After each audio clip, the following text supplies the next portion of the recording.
So, the Crew 2 has had an update that's been out now for roughly a week, and I can tell you for a fact that this is already one of my favourite updates. I know that's not really saying much considering a lot of the updates I didn't experience firsthand, I only sort of explored them afterwards, but no, this update has been absolutely fantastic. They've done so much with this.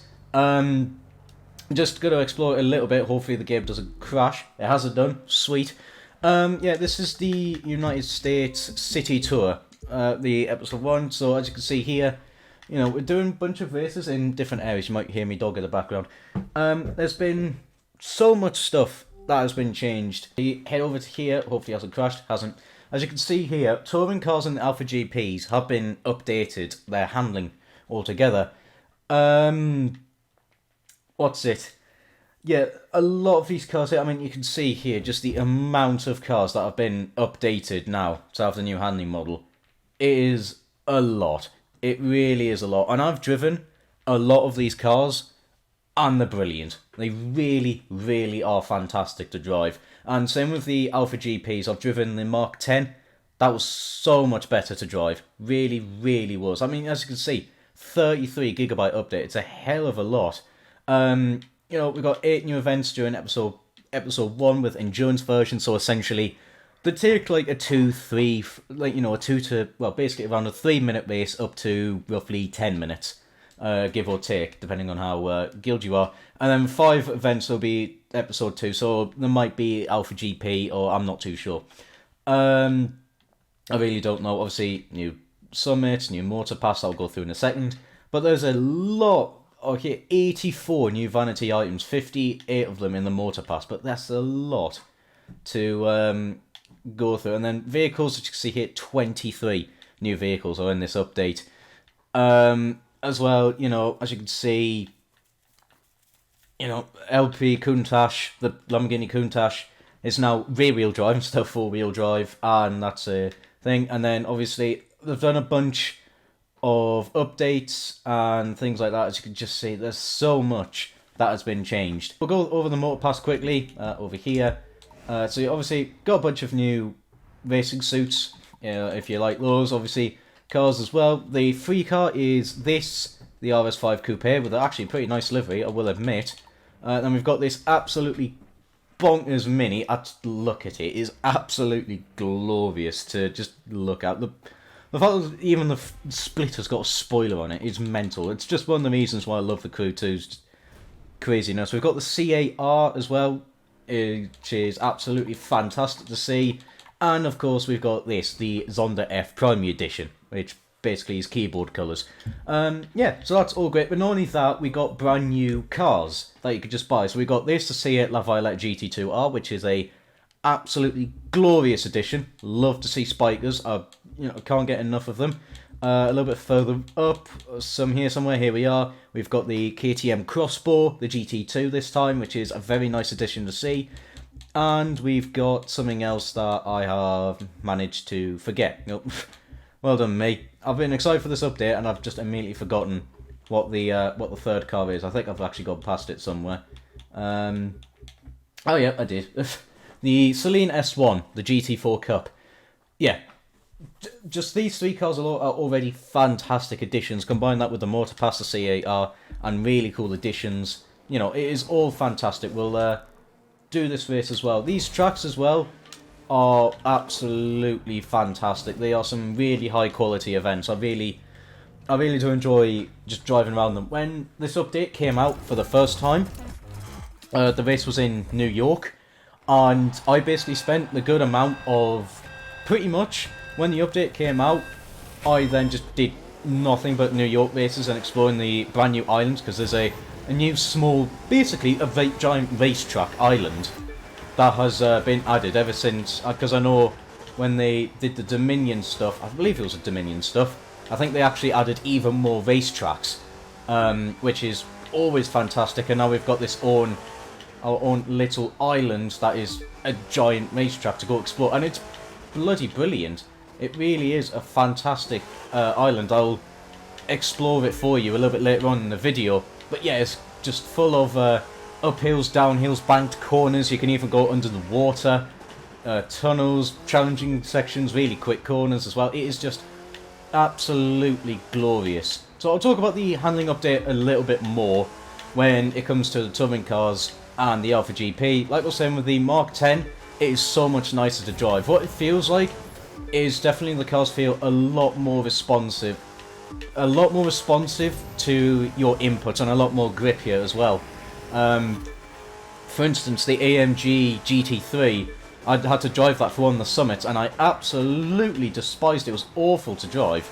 You know, it was understeery as hell, and then the oversteer was just as bad. However, this new update, so much nicer to drive. Really is so much nicer to drive. You know, so there is that. There is one catch with this update though, and it's not so much that it's absolutely game breaking. Instead, it's game crashing. Yeah, it does that a lot now with this update. I've never had the game crash on me so much until this update came out. Oh, maybe, yes, hello, hi. You can just hear her whimpering around. I think there's a dog barking outside somewhere. Yeah, she just wants to be friendly to absolutely everyone, including dogs that want to bite her face off. But yeah, anyway, I'm getting a little bit sidetracked there.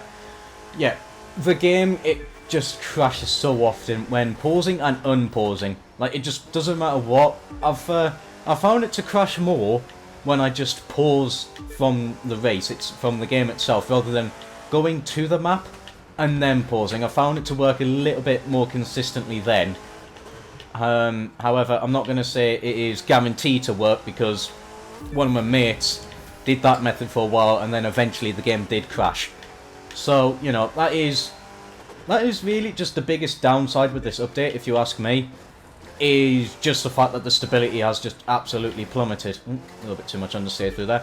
The new cars as well, fantastic to drive. Really do love them. They're just fun. They're just really great additions. Yeah, I really can't say much. I think when this update has came out, I think I've played more of The Crew 2 in the span of a week than I did in roughly 3 months of Forza Horizon 5. It's this good in my opinion, that I'm able to just play this for multiple hours and actually not get bored, because the racetracks are just that entertaining and the cars are just that much better to drive now, at least in my opinion anyway. You know, yours may differ and that's completely fine. You know, let us know. Feel free to put in the comments your opinion on this. I'll go to the new island now, and you know, we'll head here. As you can see, it's a fairly decently sized arena. I'll swap out cars. We'll go for... Do we drive the S1? Yeah, go on. We'll drive the S1 GT4. Right, okay, come on. Just spawn here, why not? So yeah, as you can see here, immediately, you know, there's just a lot of... There's a lot of altitude changes, and as you can see, we're just completely underwater. And this area to explore, it's fantastic.